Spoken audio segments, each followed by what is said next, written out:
Hello and welcome back. This is Seth, and you're watching my YouTube channel at How I Think. Thanks for watching my videos. In this video I'm going to be showing you how to install Server 2012. This is a a virtual server that I'm building, but the process is the same for a physical server as well.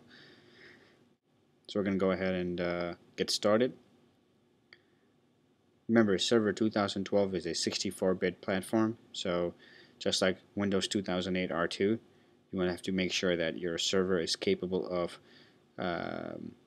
64-bit, and since this is a virtual environment, you also have to make sure that your processor and your server is capable of virtualization. So, alright, we'll get started. I'm going to click on install.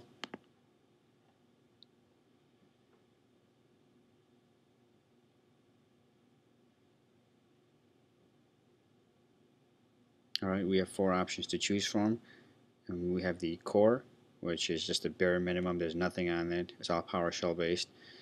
And then we have the GUI. So we're going to click on the GUI 2012 standard. I'm going to hit next. Alright, we accept the terms. Hit next. Custom install. Alright.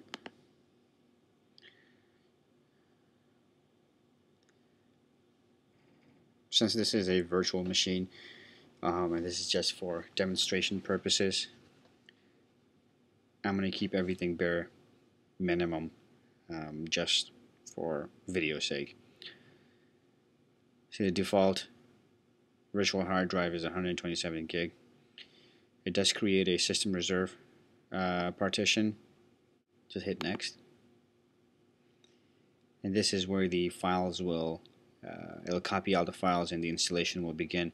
Pretty straightforward. Once everything is done, the server will reboot maybe once or twice, and then it'll come back up to a login screen. So what I'll do now is pause the video and we'll just continue from there. Once the operating system is built, it's going to come to this screen. It's going to ask us to provide a password, so we're going to go ahead and give it a password.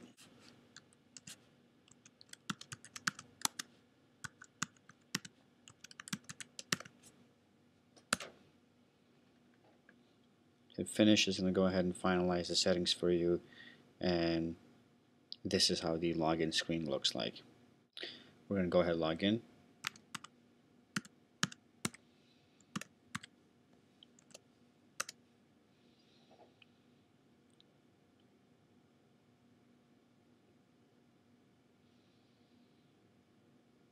And once we log in, you'll see that the server manager starts up automatically, and that's completely different. The whole look of Server 2012 is similar to Windows 8. As you can see, the server manager starts up.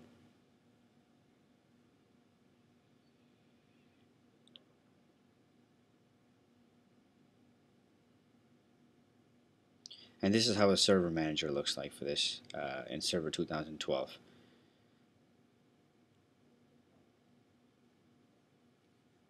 If I hover my mouse over to the right hand side, I get a menu similar to Windows 8. If you click on Start, it takes you back out to the tiled portion, or the new Start menu for Windows 8 and Server 2012. Has the same look. My computer, desktop. So as you can see, this is quite different from Windows 2008 and R2. The look and feel is completely different. To change, obviously, add a role and features. You can click on add a role and feature, and you can add various roles to this server. It tells you what server from the pool. You can choose a server from the pool, which is pretty cool. And this is very similar to Server 2008. The rest of it is very similar, so I'll hit cancel here. If I click on local server, this is where you get to change the computer name, whether it's part of a domain or not, IP address, firewall, update, activation, so on and so forth. So that's under local server. Move this back over here. NIC teaming is built in, so if you have multiple NICs, obviously you can team them together for redundancy. Remote desktop. So all the local changes that you would do for the computer, you can do all that right from local computer. In addition, you have tools up here. So these are all the built-in tools that comes with Server 2012. You have the backup utility, PowerShell, task scheduler, services, event viewer, computer management. If you, depending on what roles you have installed, you'll have additional tools come up here. For example, if Hyper-V is installed, you'll have Hyper-V role up here, IIS, and so on and so forth. It's pretty cool. Very straightforward build, very simple. It's just, it looks a little different. You got to get used to it. I'm still getting used to it. If I click on dashboard, I can go back to my dashboard. So this is just a very basic video tutorial on how to install Server 2012. Thanks for watching this video. Please stay tuned for future videos. I will be showing you how to install SharePoint 2013 and Exchange 2013 and Link 2013. So please stay tuned. Thank you.